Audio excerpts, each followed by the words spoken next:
Shalom. Ya, puji nama Tuhan. Shalom. Terima kasih buat kesempatan yang diberikan buat saya untuk menyampaikan kebenaran firman Tuhan pada Zoom yang kesekian kali di tempat kita di Singaya Yehuda. Ya.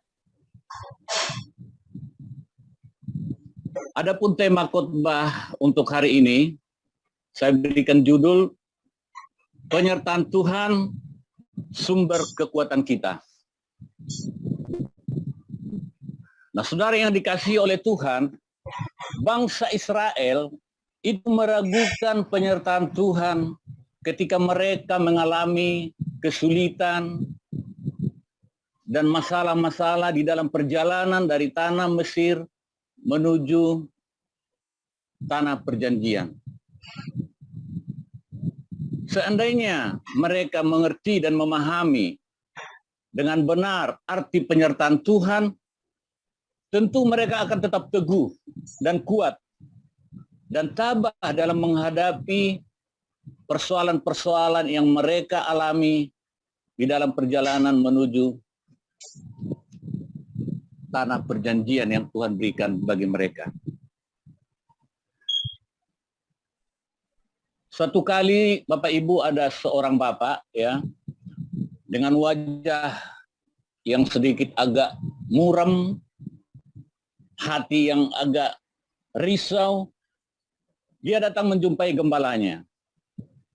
Dikatakan, "Pak Gembala, mulai saat ini saya tidak mau lagi menjadi orang Kristen. Percuma saya menjadi orang Kristen. Sejak saya menjadi orang Kristen, hidup saya bukan semakin baik. Justru hidup saya semakin hancur," dia bilang. "Usaha saya bangkrut. Saya menjadi jatuh miskin," dia bilang. Padahal dikatakan penyertaan Tuhan sempurna bagi umat Tuhan. Di mana letak penyertaan Tuhan? Tanpa memberikan kesempatan kepada gembalanya, dia pergi meninggalkan gembalanya. Nah, saudara yang dikasih oleh Tuhan, pergumulan iman seperti ini bisa terjadi kapan saja dan kepada siapa saja, saudara. Dalam pergumulan yang berat, seringkali kita bertanya, apa arti penyertaan Tuhan dalam kehidupan kita? Dan oleh karena konsep penyertaan Tuhan yang keliru, kita dapat mundur dari pelayanan. Oleh karena pemahaman yang salah tentang penyertaan Tuhan, orang bisa murtad. Orang bisa kembali kepada apa yang dia percaya sebelumnya. Nah, kalau demikian apa arti daripada penyertaan Tuhan dalam kehidupan umat Tuhan? Saudara, mari kita buka Alkitab dari Keluaran pasal yang ke-13.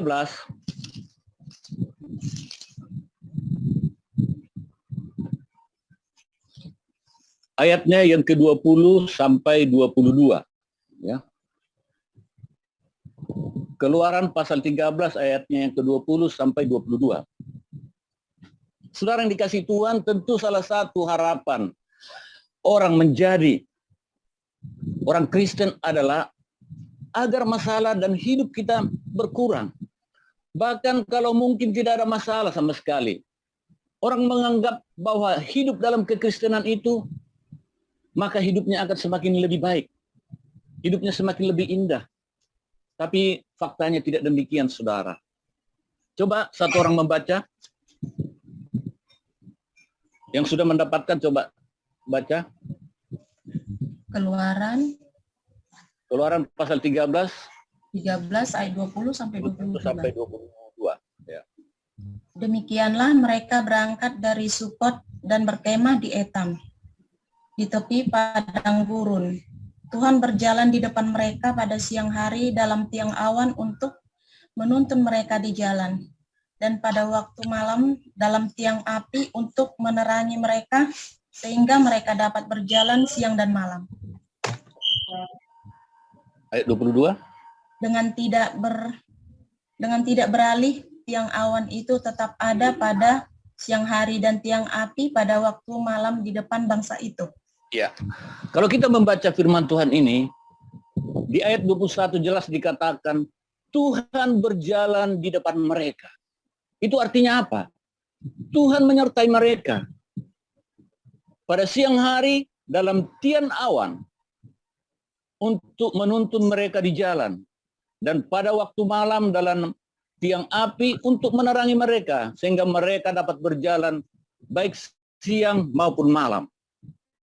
Dan dikatakan di ayat 22, dengan tidak beralih tiang awan itu tetap ada pada siang hari. Dan tiang api pada waktu malam di depan bangsa itu. Jelas saudara, bahwa Tuhan menyertai mereka. Firman ini tidak diragukan lagi bagaimana penyertaan Tuhan terhadap bangsa Israel. Tetapi apa yang terjadi selanjutnya Bapak Ibu? Kalau kita melihat kembali di pasal yang ke-14, kita baca dari Keluaran ini. Maka apa yang terjadi? Bangsa Israel kembali mendapatkan masalah. Bangsa Israel kembali mendapatkan kesulitan. Mereka dikejar-kejar oleh tentara Mesir. Mereka mundur, tentara sudah datang dekat. Mereka mau maju, di depan ada laut. Maju kena, mundur kena. Akhirnya mereka di tengah-tengah. Mereka ketakutan, saudara. Masalah terjadi. Kalau begitu di mana letak penyertaan Tuhan itu? Nah, dari sini bisa kita ambil satu poin, saudaraku, bahwa yang pertama, penyertaan Tuhan itu bukan berarti bahwa hidup umatnya bebas dari masalah. Sekali lagi saya katakan bahwa penyertaan Tuhan bukan berarti bahwa hidup umatnya bebas dari masalah. Masalah boleh ada, tetapi bukan itu yang membuat kita menjadi tidak disertai oleh Tuhan, saudara. Penyertaan Tuhan tetap sempurna dalam kehidupan setiap orang yang percaya kepada Dia. Kita melihat, saudaraku, para nabi, kehidupan para nabi ya, seperti Musa, Daniel, baik Yeremia dan yang lain-lain. Di dalam perjanjian baru, para rasul ya, Petrus, Yohanes, apakah mereka tidak disertai oleh Tuhan? Tentu mereka disertai oleh Tuhan, saudara. Di dalam amanat agung jelas dikatakan, Aku akan menyertai engkau, Tuhan Yesus berfirman. Pergilah jadikan semua bangsa muridku. Dikatakan, aku akan menyertai engkau. Jadi kalau demikian, di mana letak penyertaan Tuhan itu? Nah, saudara yang dikasih oleh Tuhan, pertanyaan yang sama seringkali diajukan oleh orang-orang yang di dalam Tuhan. Pada saat kita mengalami badai kesulitan dalam hidup ini, sering kita mempertanyakan, apakah Tuhan menyertai? Apakah Tuhan masih sayang? Orang melihat penyertaan Tuhan kalau dia tidak punya masalah. Jadi tidak demikian, saudaraku. Penyertaan Tuhan bukan berarti bahwa hidup umatnya bebas dari masalah. Tidak tergantung daripada itu. Kalau demikian, apa arti daripada penyertaan Tuhan? Nah, sebelum kita lanjutkan ke poin yang kedua, apa arti daripada penyertaan Tuhan? Coba kita lihat kembali dari Keluaran ini. Apa respon orang Israel ketika mereka menghadapi masalah dan pergumulan? Karena ketidaktahuan mereka arti daripada penyertaan Tuhan itu. Ketika mereka menghadapi masalah dan pergumulan, mereka marah, saudara. Mereka marah terhadap Musa. Di ayat yang ke pasal 14 dikatakan, di ayat yang ke-10, ketika Firaun telah dekat, orang Israel menoleh. Maka tampaklah orang Mesir bergerak menyusul mereka. Lalu sangat ketakutanlah orang Israel. Mereka ketakutan. Mereka berkata kepada Musa, bukankah ini telah kami katakan kepadamu di Mesir? Janganlah mengganggu kami dan biarkan kami bekerja pada orang Mesir. Oh, masa mereka lebih suka bekerja sebagai budak, saudara? Mereka sudah dibebaskan oleh Tuhan. Ketika pergumulan ada, mereka ingin kembali menjadi budak. Sebab lebih baik bagi kami untuk bekerja pada orang Mesir. Masa iya lebih baik menjadi budak, saudara? Saudara yang dikasih Tuhan, untuk melepaskan bangsa Israel keluar dari Mesir, Tuhan hanya membutuhkan satu orang yang namanya Musa. Tetapi untuk melepaskan sifat Mesir dari kehidupan bangsa Israel, Tuhan membutuhkan waktu 40 tahun, saudara. Saya ulang ya. Ketika Tuhan ingin membebaskan bangsa Israel keluar dari tanah Mesir, Tuhan hanya membutuhkan satu orang yang bernama Musa. Tetapi untuk mengeluarkan Mesir dari kehidupan bangsa Israel, membutuhkan waktu 40 tahun. Tidak gampang, Bapak Ibu Saudara, untuk mengikis habis keakuan kita. Tidak gampang, saudara, untuk membentuk karakter kita untuk menjadi serupa dengan gambaran Kristus. Mungkin kita melihat begitu banyak hamba-hamba Tuhan yang diurapi oleh Tuhan. Tetapi bagaimana dengan karakter mereka? Tidak sekejap, saudara, karakter itu bisa berubah. Butuh proses, butuh waktu, saudara. Seperti apa yang dialami oleh bangsa Israel. 40 tahun namanya mereka diproses. Supaya apa? Supaya menjadi serupa dengan Tuhan. Bapak Ibu saudara yang dikasih oleh Tuhan. Kalau demikian, apa arti penyertaan Tuhan di dalam kehidupan kita? Nah, yang kedua, penyertaan Tuhan bukan berarti bahwa hidup umatnya berkecukupan senantiasa.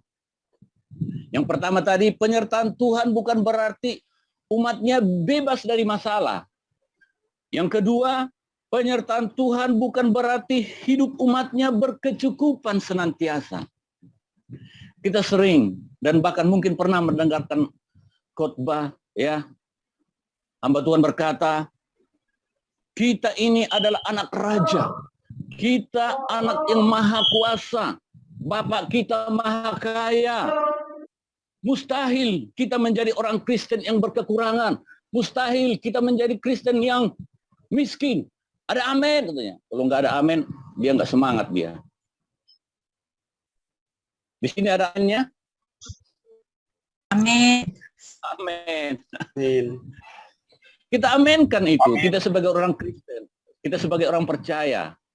Tetapi apakah demikian faktanya, saudara? Banyak orang percaya, banyak anak-anak Tuhan yang hidupnya berkekurangan. Itu fakta. Apakah mereka tidak memiliki iman? Oh no.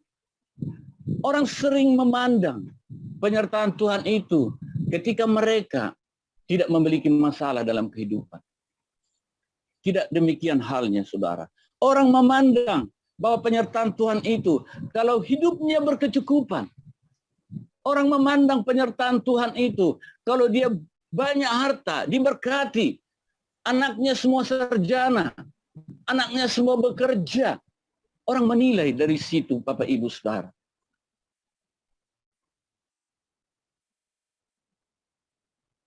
Saudara ingat Ayub? Ketika Ayub diberkati oleh Tuhan, punya istri, punya anak, punya kekayaan yang melimpah. Apakah Ayub disertai oleh Tuhan? Oh, tentu kita langsung bilang, iya jelas, hidupnya diberkati. Ya, dia kaya, pasti diberkati oleh Tuhan. Nah, ketika Ayub kehilangan semua hartanya, kehilangan istri, kehilangan kekayaan, dan bahkan dia sakit, menderita, apakah Tuhan menyertai Ayub? Kita diam. Kita berkata, iya ya, apakah Tuhan menyertai Ayub? Nah, saudara yang dikasih oleh Tuhan, saat Ayub kaya raya, pada saat dia memiliki segalanya, dan pada saat Ayub kehilangan harta, Tuhan tetap menyertai Ayub. Amin, saudara? Amin. Jadi kita jangan melihat, ya, seperti orang-orang dunia, bahwa penyertaan Tuhan itu kalau dia memiliki banyak harta, kalau dia tidak ada masalah. Tidak demikian Bapak Ibu Saudara yang dikasih oleh Tuhan. Jadi penyertaan Tuhan tidak terletak. Engkau diberkati lewat harta, penyertaan Tuhan tidak terletak. Engkau tidak punya masalah. Tetapi di mana letak penyertaan Tuhan itu, Bapak Ibu Saudara? Kembali kita ke Keluaran tadi. Keluaran pasal yang ke-13. Ya. Keluaran pasal 14. Ya.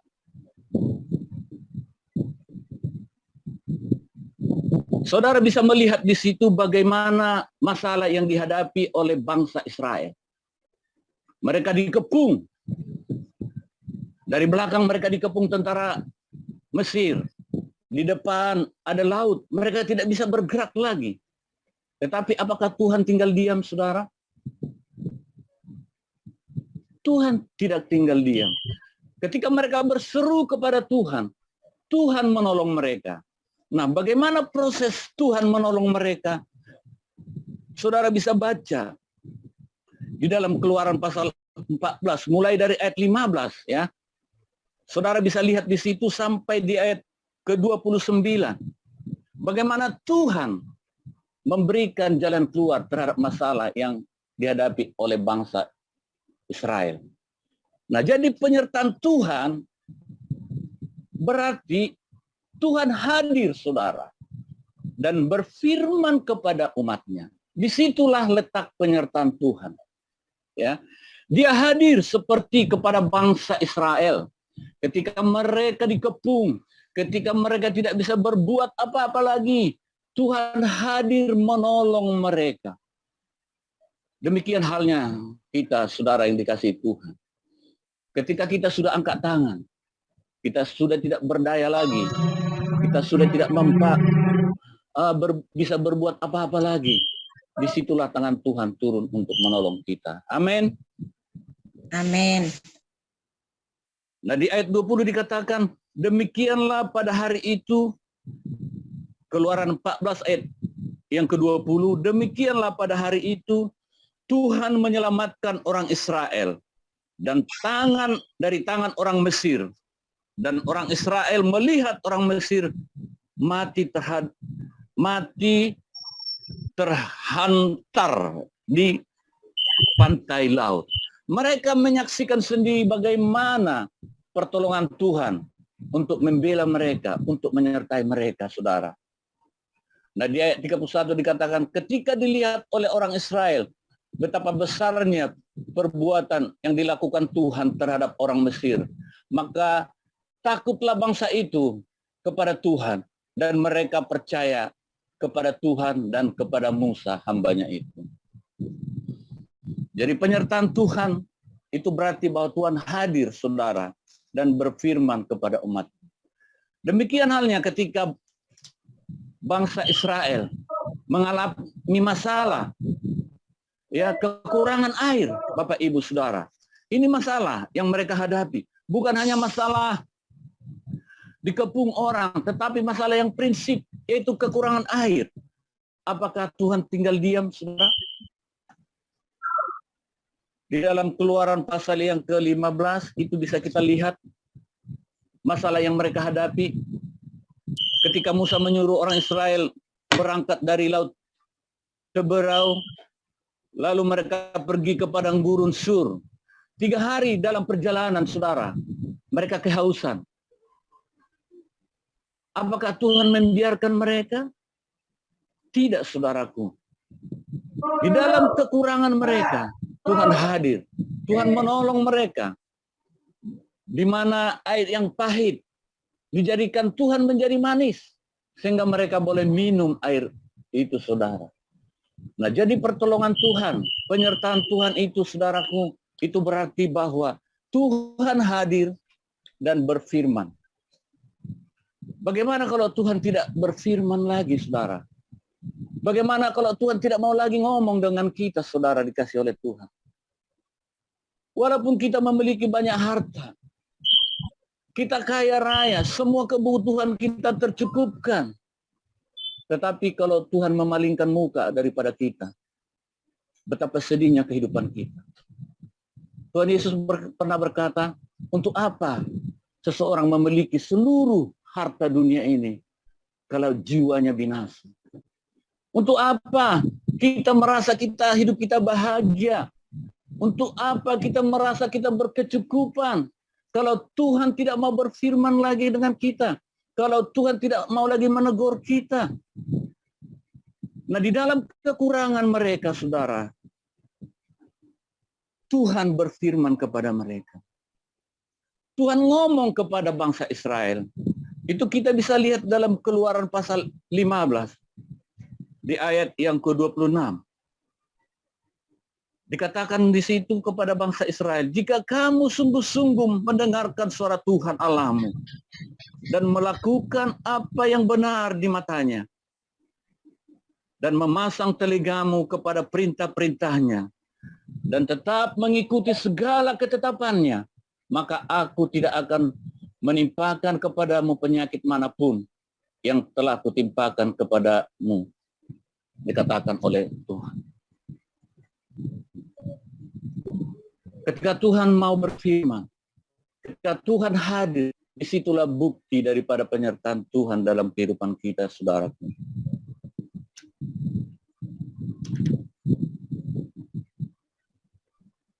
Apalagi bukti penyertaan Tuhan dalam kehidupan kita, saudara. Bukti penyertaan Tuhan, saudaraku, bahwa Tuhan menuntun umatnya ke jalan yang benar. Tuhan tidak akan menuntun kita ke jalan yang salah, saudara. Kalau kita melihat perjalanan bangsa Israel, mungkin dalam pemikiran mereka berkata, Tuhan sepertinya salah deh membawa kami keluar dari Mesir. Ada jalan yang lurus yang bisa menempuh waktu yang singkat. Kenapa kami kok dibawa dari jalan yang berliku-liku? Tuhan berarti salah membawa kami.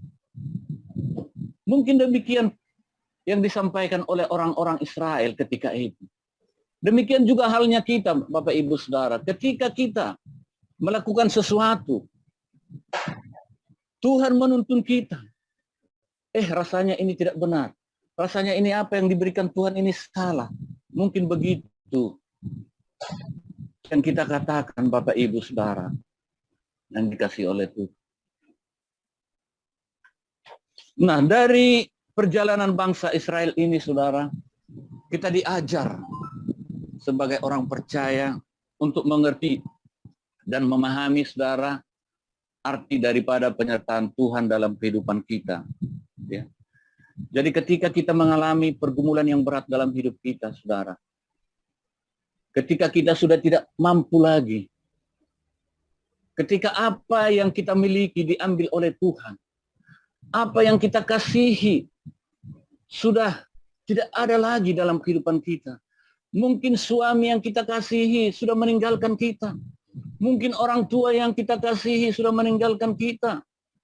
Mungkin anak yang kita kasihi sudah meninggalkan kita. Bagaimana kita bisa kuat, saudaraku? Seperti yang saya alami baru-baru ini. Ketika istri yang saya kasihi, yang saya cintai, meninggalkan saya bertanya-tanya, di mana Tuhan penyertaan-Mu? Jadi pertanyaan yang sama tuh kepada orang Israel. Pertanyaan yang sama kepada orang-orang dunia. Sering timbul di dalam hati kita, saudaraku. Ketika kita mengalami badai hidup yang sangat berat dalam hidup kita, yang membuat kita tidak kuat menghadapi, kita terkadang bertanya, apakah Engkau Tuhan masih menyertai aku? Sebagai orang yang hidup dalam daging, kedagingan kita muncul, saudaraku. Itu pernah saya alami, saudara. 2 tahun istri saya dalam keadaan sakit. Sudah banyak yang mendoakan. Kita sudah berusaha berobat untuk kesembuhan. Siang malam kita berdoa. Dan dalam pikiran saya, dalam hati saya yang terdalam, penyakit istri saya tidak akan membawa kematian. Itu ada dalam diri saya. Tapi ketika itu tidak terjadi, saudara. Apakah saya hancur? Apakah saya berontak kepada Tuhan? Apakah saya meninggalkan Tuhan? Apa yang membuat saya bisa kuat, saudara? Apa yang membuat saudara bisa kuat ditinggalkan oleh yang saudara kasihi? Apa yang membuat saudara bisa kuat ketika usahamu hancur? Apa yang kau membuat engkau kuat mempertahankan imanmu untuk menolak tanda itu? Keluargamu semua membenci engkau. Ada suami yang mungkin suaminya menerima, istri tidak. Ada orang tua yang menerima, anak tidak. Bagaimana engkau bisa kuat, saudara? Oleh karena iman. Itulah yang memampukan kita bisa kuat, saudara. Tidak ada yang lain kecuali karena iman. Imanlah yang berkata kepada kita, jangan takut anakku. Imanlah yang berkata kepada diri saya, jangan khawatir. Walaupun penolongmu sudah saya ambil, Roh Kudus akan menggantikan sebagai penolong dalam dirimu. Iman, saudara, yang akan memampukan kita hidup kuat di dalam Tuhan. Amin, Bapak Ibu Saudara. Amin. Amin. Semua kita memiliki masalah dan pergumulan yang berbeda. Saya memiliki masalah dan pergumulan. Saudara juga memiliki masalah dan pergumulan. Tetapi yakinlah setiap kita, masing-masing kita, Tuhan memberikan ujian yang tidak melampaui batas kemampuan kita masing-masing. Oleh imanlah kita bisa kuat, saudaraku. Kalau bukan, mungkin kita sudah meninggalkan Tuhan. Kalau bukan, kita mungkin sudah meninggalkan pelayanan. Bapak, Ibu, Saudara yang dikasih oleh Tuhan. Saya pernah jatuh bangun di dalam pelayanan. Tahun 80-an saya sudah bertobat, saudara. Mungkin di sini ada yang lahir tahun 80 mungkin. Enggak lagi ya, udah di atas 80 ya. Di bawah. Saya sudah bertobat. Saya sudah memiliki kasih yang mula-mula daripada Tuhan. Ketika kasih yang mula-mula itu ada dalam diri saya, apa yang keluar dari mulut saya? Firman, firman, firman. Kasih yang mula-mula itu menggebu-gebu dalam hidup saya. Tetapi berjalan waktu, saudaraku, saya jatuh bangun. Saya kecewa. Dan suatu hal dari pengalaman saya ingin saya bagi kepada saudara. Jangan pernah tinggalkan pelayanan. Sebab mau bangkit kembali itu sulit sekali, saudara. Itu saya alami. Saya ini sejak muda sudah pelayanan. Sejak tahun 33 tahun saya dibaptis. Saya sudah melayani. Saya sudah giat di gereja. Saya sebagai ketua pemuda. Saya banyak diberikan jabatan-jabatan di gereja. Tetapi apakah jabatan-jabatan itu membuat hidup saya menjadi lebih dekat dengan Tuhan? Saya jatuh bangun, saudara. Dan pernah suatu ketika saya tinggalkan pelayanan. Waktu itu saya worship leader. Ketika saya mulai tidak dijadwal lagi, ya udah saya tinggalkan saja. Saya seolah-olah beranggapan Tuhan yang butuh saya. Salah, saudaraku. Prinsip pemahaman yang salah dengan penyertaan Tuhan itu membuat kita bisa meninggalkan Tuhan. Pengalaman yang saya alami, untuk mau bangkit itu sangat sulit, saudara. Ketika saya mau bangkit kembali itu sulit, setengah sulit, saudara. Saya berdoa, saya menyembah sepertinya tidak bisa. Bertahun-tahun lamanya. Baru saya bisa kembali. Bisa melayani Tuhan. Butuh proses yang panjang. Seperti apa yang saya katakan tadi. Untuk mengeluarkan bangsa Israel dari Mesir, itu butuh hanya satu yang namanya Musa. Tapi untuk mengeluarkan Mesir dari kehidupan bangsa Israel butuh waktu yang panjang. Proses demi proses. harus kita alami dalam kehidupan ini, Bapak Ibu Saudara. Nah, kalau demikian apalah arti daripada penyertaan Tuhan itu? Arti penyertaan Tuhan seperti yang saya katakan tadi, Tuhan hadir. Dan Tuhan berfirman kepada umat-Nya. Ketika pernah waktu kita di Kalimalang, kami pernah belanja di sebuah supermarket dengan istri. Pulang dari supermarket, kita naik motor, di tengah jalan kita terjatuh motornya ya. Ketika terjatuh motornya, istri saya nangis dia. Saya bilang, kenapa kamu nangis? Dia diam.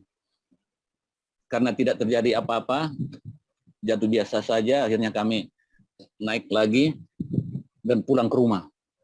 Sampai di rumah, istri saya cerita, kenapa saya nangis tadi? Dia bilang, saya minta ampun kepada Tuhan. Tahu nggak papi? Waktu di supermarket tadi, waktu di kasir, ada satu barang yang tidak masuk kepada struk. Dia bilang, lumayan nilainya. Dia bilang. Dalam hati saya memang ingin mengembalikan. Ya, bergejolak dalam hati saya. Tapi udahlah biarin. Akhirnya dibiarin sama dia. Maka ketika kita jatuh, saya teringat. Makanya saya menangis, dia bilang. Nah, saudara yang dikasih oleh Tuhan, ketika kita mengalami suatu ujian dalam hidup kita, ketika kita melakukan suatu dosa dalam hidup kita, tidak ada lagi dalam hati kita sesuatu yang berbisik. Hati-hati. Ketika kita melakukan sesuatu yang tidak benar, Tuhan sudah tidak mau lagi menegur kita. Hati-hati Bapak Ibu semua. Tetapi kalau Tuhan berfirman, Tuhan hadir, berarti disitulah letak penyertaan Tuhan itu dalam kehidupan kita. Amin Bapak Ibu Saudara. Ya, biasanya harus disambut dengan amin biar semangat. Amin Pak. Amin. Biasa. Amin. Lewat Zoom. Haleluya. Ya. Amin. Sepertinya kalau lewat Zoom itu saya masih harus banyak belajar karena ya dari dulu saya sebenarnya terus terang Luar biasa, Pak. Amin, amin. Terus terang kalau lewat Zoom sepertinya buat saya agak kurang begitu. Apalagi misalnya penyembahan, ya terkadang diganggu oleh sinyal. Tetapi ya saya percaya walaupun lewat Zoom ya, firman Tuhan tetap. Amin. Amin. Walaupun Amin. apa yang saya sampaikan itu menjadi berkat buat saya dan buat saudara yang dikasih oleh Tuhan. Haleluya. Amin. Haleluya. Saya tidak panjang-panjang lebar untuk menyampaikan firman Tuhan karena saya percaya poin yang kita dapatkan dari firman Tuhan ini sudah cukup jelas, yaitu kita sedang diajar untuk mengerti dan memahami arti sesungguhnya daripada penyertaan Tuhan dalam kehidupan kita. Nah, saya akhiri firman Tuhan dalam sebuah kisah ya. Pada suatu hari ada seorang anak kecil berumur 5 tahun sedang dalam keadaan sakit. Ya. Badannya demam tinggi, tubuhnya lemas karena muntaber. Saat ia dibawa ke dokter yang memeriksa berkata kepada mereka, wah anak bapak sakit demam berdarah. Ini harus dicek, harus diinfus, harus disuntik. Nah terus mereka bawa ke dokter dan mereka mulai didatangkan suster, ditunjukkan suntik. Nah ketika anak ini melihat suntik, ya dia ketakutan dia. Susternya memegang tangan dia semakin meronta-ronta. Dengan wajah yang minta belas kasihan dia berkata kepada bapaknya, "Papi, saya takut papi. Papi tolong saya. Saya mau disuntik, sakit papi. Tapi apa yang dikatakan papinya? Papinya langsung memegang tangan dia dengan kuat-kuat. Akhirnya si suster langsung menyuntikkan dia. Dia kecewa dengan papinya. Bukannya papi menolong dia. Bukannya papi menolong saya. Tetapi justru papi menahan tangan saya. Papi jahat, dia bilang. Papi tidak sayang terhadap saya, dia bilang. Saudara, anak kecil ini tidak bisa mengerti tindakan ayahnya. Ia merasa ayahnya jahat karena membiarkan dirinya disakiti. Sejatinya ayahnya tidak jahat, Bapak Ibu. Cuma hanya anak itu tidak mengerti bahwa itulah jalan satu-satunya untuk menyelamatkan dia. Saudara-saudara, demikian juga dengan Tuhan. Terkadang kita tidak terima. Tidak bisa terima apa yang terjadi dalam kehidupan kita. Seperti yang kembali saya saksikan, saya tidak bisa terima, Tuhan, istri saya yang kau ambil dari sisi. Saya tidak kuat, Tuhan, engkau ambil istriku dari sisiku. Mungkin akan saya panjangkan sedikit kesaksian, ya. Sebenarnya tadi udah mau selesai tentang kesaksian bagaimana pergumulan saya terhadap istri, saudara. Ya, di dalam istri saya mengalami sakit penyakit, dia sepertinya tidak sakit, saudara, terlihat. Wajahnya cerah, wajahnya bersinar. Dan ketika penyakitnya sudah mulai parah, saudara, sudah di tempat tidur, udah nggak bisa lagi kemana-mana, bahkan duduk juga udah, bahkan duduk sendiri sudah harus saya yang dudukkan, saudara. Keluarga sudah datang semua, baik keluarga dari istri, sudah datang dari Jakarta, sudah datang dari Siantar, melihat dia. Mereka menangis melihat adiknya yang dalam keadaan sakit. Demikian juga keluarga dari saya, saudara. Mereka datang. Tetapi apa yang mereka dapat? Justru mereka dikuatkan oleh istri saya. Justru saudara-saudara ini dikuatkan. Saya tidak apa-apa. Saya kuat kok, saya sehat. Saya akan sembuh, dia bilang. Dari wajahnya, dari penampilannya, sepertinya tidak ada sakit. Makanya saya percaya bahwa dia tidak akan dipanggil oleh Tuhan ketika itu. Disitulah, saudara, saya sedikit agak bertanya-tanya kepada Tuhan. Tuhan, kenapa enggak kau jawab doa saya? Terus terang, saudara, saya berkata demikian. Tetapi ketika ada seseorang keluarga yang datang ke tempat saya, dia memberikan kekuatan kepada saya. Dia memberikan semangat kepada saya. Dia bilang, apapun yang terjadi, Tuhan tetap Tuhan, dia bilang. Apapun yang terjadi, hidup atau mati, katakan, engkau tetap Tuhan, dia bilang ke saya. Kata-kata ini terngiang-ngiang dalam kehidupan saya. Awalnya saya tidak rela kehilangan istri, saudara. Dan walaupun sebenarnya istri saya sudah tahu bahwa dia akan dipanggil Tuhan. Istri saya sudah ngomong kepada saya, papi, relakan saya pergi. 3 kali dia berkata seperti itu. Saya bilang, saya tidak rela. Saya tidak siap kehilangan mami. Saya egois, saudara.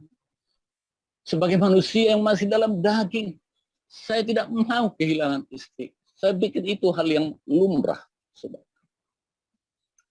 3 kali dia berkata, relakan saya. Ganti doamu. Jangan doa kesembuhan. Saya bilang, saya tidak kuat, mami. Saya bilang. Hati saya bergejolak. Tetapi mendengar kata-kata itu sampai 3 kali istri saya ngomong kepada saya, relakan saya. Saya bergumul terus kepada Tuhan. Bergumul dalam hati saya. Supaya saya bisa merelakan istri saya. Dan akhirnya, saudaraku, Dengan penuh perjuangan, saya kumpulkan anak-anak.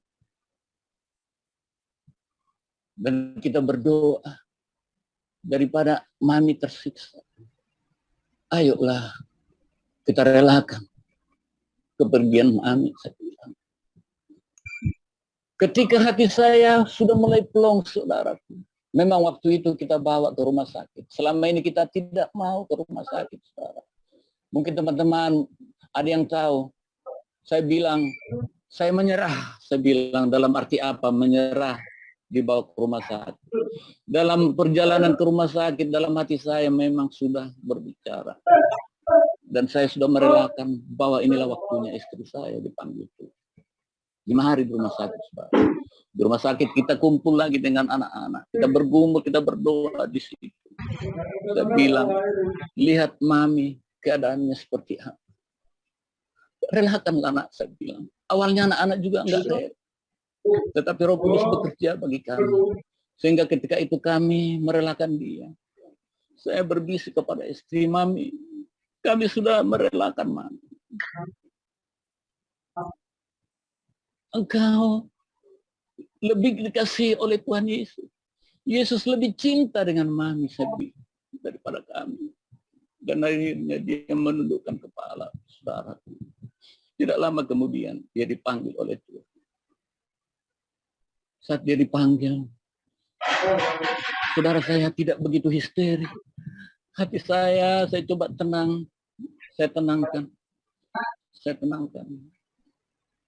Dan itulah, saudara, proses yang ada dalam diri saya untuk untuk merelakan istri saya kepada Tuhan.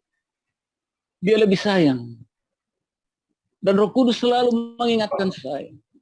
Ketika saya teringat dengan dia, kan belum begitu lama, saudara, bulan 2. Waktunya masih begitu, ya baru 3 bulan. Saya terkadang teringat. Tetapi yang menguatkan saya adalah saudara-saudaraku yang ada di grup ini. Saudara-saudaraku yang mendoakan kami. Saudara-saudara seiman. Saya percaya berkat doa-doanya itu membuat saya kuat. Maka dari itu setiap kita mari saling mendoakan saudara satu dengan yang lain. Karena doa itu besar kuasanya, saudara. Ketika engkau merelakan apa yang kau miliki, maka disitulah Tuhan bekerja dalam hidupmu. Ketika saya merelakan kepergian istri saya, disitulah saya semakin dikuatkan oleh Tuhan. Disitulah saya semakin disadarkan oleh Tuhan. Oh Tuhan, betapa selama ini saya egois. Betapa selama ini saya kan lebih cinta kepada keluarga daripada Tuhan. Tuhan mendidik saya. Maka firman Tuhan digenapi dalam hidup saya. Saya ditegur supaya engkau lebih mencintai saya daripada siapapun. Engkau kan ketakutan kehilangan istrimu. Engkau kan lebih mencintai dia. Engkau terus berdoa kesembuhan bagi dia. Engkau kurang mencintai saya. Engkau harus lebih mencintai saya. Itulah didikan yang Tuhan berikan kepada saya, saudara. Amin, saudara. Amin. Ya, itulah intinya kebenaran firman Tuhan bagi kita, saudara, hari ini. Sekarang setelah kita mengerti arti yang benar dari penyertaan Tuhan, marilah kita berdiri teguh, Bapak Ibu Saudara. Jangan goyah. Amin. Karena kita tahu, Bapak Ibu, Ia tetap menyertai kita. Di tengah-tengah kesulitan apapun yang engkau hadapi dalam hidupmu. Pergumulan seberat apapun yang engkau hadapi dalam hidupmu. Percayalah, di depan Tuhan telah menyediakan sesuatu yang indah di dalam kehidupan kita. Amin. Masalah dan pergumulan yang kita hadapi saat ini tidak sebanding dengan kekayaan, tidak sebanding dengan sukacita, tidak sebanding dengan damai sejahtera yang akan kita alami kelak ketika kita bersama-sama dengan Dia. Jadi jangan fokus kepada masalahmu. Jangan fokus kepada apa yang ada padamu saat ini. Tapi fokuslah kepada Tuhan. Saya percaya dengan keadaan yang menimpa dunia saat-saat ini, Tuhan sedang membentuk umatnya. Tuhan sedang memproses umatnya lebih indah dan lebih indah lagi. Tuhan sedang membentuk umatnya menjadi serupa, segambar dengan gambaran Kristus. Amin, saudara. Kita dimurnikan dengan keadaan-keadaan yang terjadi saat-saat ini, saudara. Kita dibentuk, kita diproses dengan masalah dan pergumulan.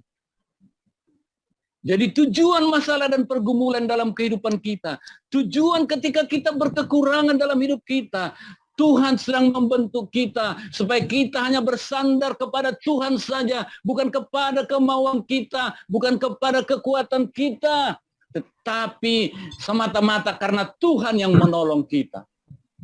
Amin. Saya terkadang berpikir, ketika saya merenung ya, dulu hidup saya diberkati. Ini berkat dengan kacamata dunia. Tetapi kok semuanya hancur? Kok semuanya tidak ada lagi? Apa yang saya miliki dulu sudah tidak ada lagi. Saya berpikir begini, seandainya semuanya itu tetap ada dalam diri saya, seandainya itu tetap saya pegang dalam hidup saya, mungkin saya akan sombong dalam hidup ini. Mungkin saya menganggap aku hebat. Mungkin saya menganggap aku luar biasa. Dan mungkin ketika itu saya miliki, maka mungkin saya akan terikat dengan mamon. Kenapa saya berkata demikian? Karena saya melihat hari ini, di akhir ini, saudaraku. Orang sekarang ini banyak yang berdiri di atas dua kaki. Satu kaki berdiri di atas mamon, satu kaki berdiri di atas Tuhan. Tuhan dipegang, mamon tidak dilepas, saudara. Itu yang terjadi hari-hari ini. Puji Tuhan, saya berkata, ya Tuhan, mungkin itu cara Tuhan memproses saya. Sehingga hidup saya seperti ini. Apa yang ada saya syukuri. Itu saya katakan kepada Tuhan Bapak Ibu. Dan terlebih pada akhir-akhir ini, bukan lagi harta yang mau kita kejar. Bukan lagi kedudukan yang mau kita kejar. Saudara, sampai detik ini anak-anak saya tidak lagi saya kuliahkan. Ya, saudara bisa tahulah, pahamlah. Bukan berarti saya tidak sayang kepada mereka. Tetapi saya sudah berubah pola saya dari pikiran yang dulu. Anak kokido hamorau diau. Bisa diterjemahkan, Ibu? Apa itu artinya?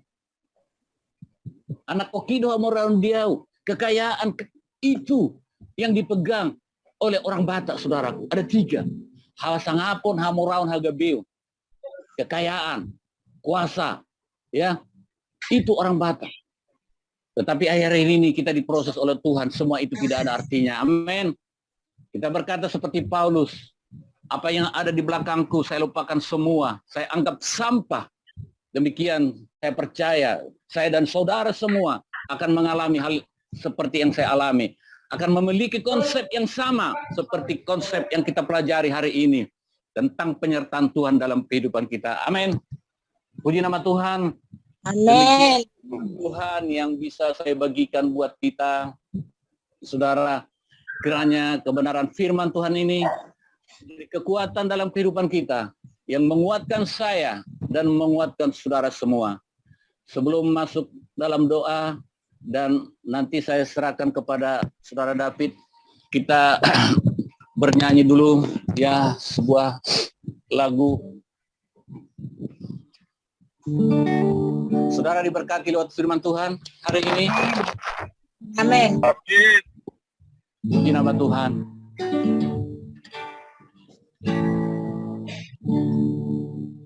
Tadi saya tidak memperkenalkan diri ya. Apa perlu saya perkenalkan diri di akhir-akhir? Udah terkenal lah, Bang. Semua pada tahu ya. Udah kenal ya, udah tahu ya. Saya rindu sebenarnya anak saya ikut melayani, tapi mereka ya ada yang kerja, jadi nggak bisa lagi. Saudara boleh ikuti lagu ini. Penyertaanmu Sempurna rancanganmu penuh damai,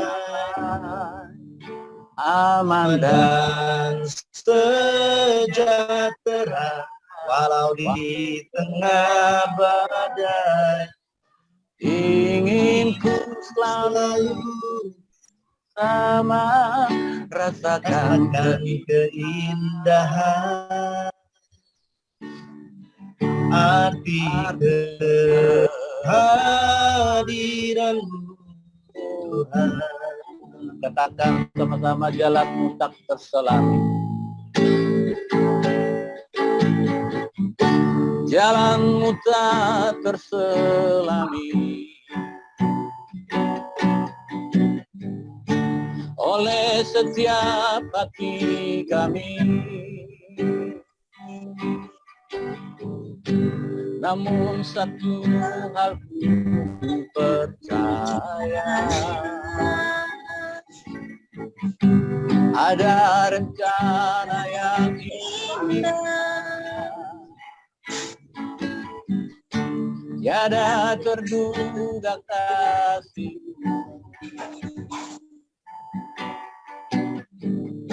Heran dan besar bagiku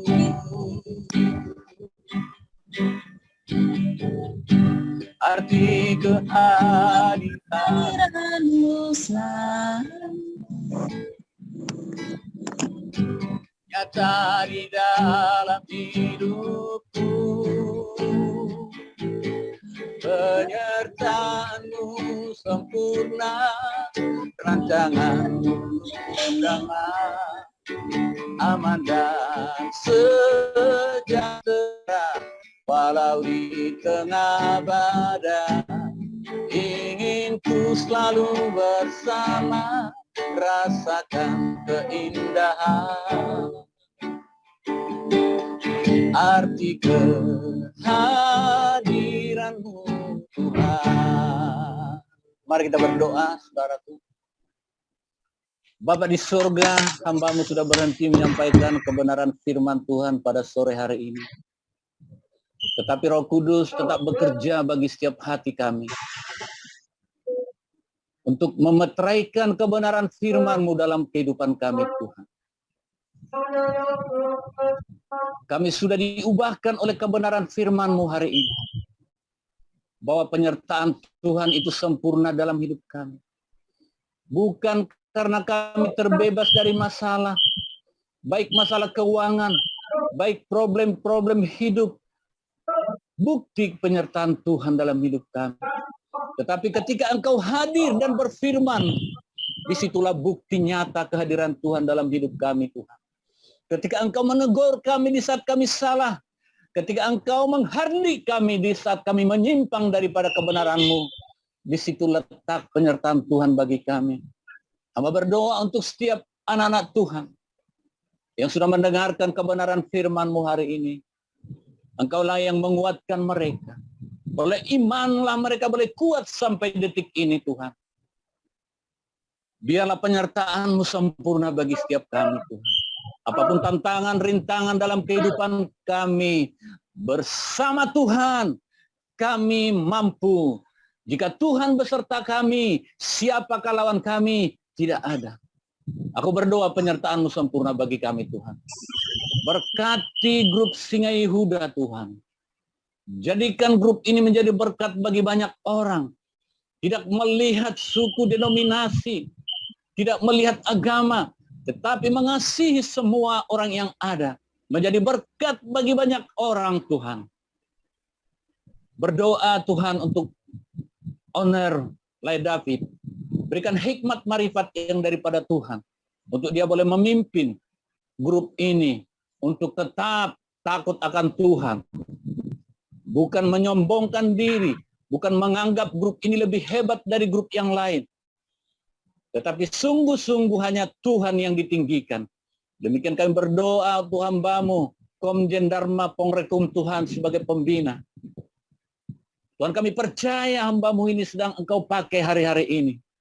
Begitu banyak orang mendapatkan kebenaran lewat kesaksian-kesaksian hamba-Mu. Maka kami berdoa menopang hamba-Mu Tuhan, tutup bungkus dia dengan kuasa darah anak domba.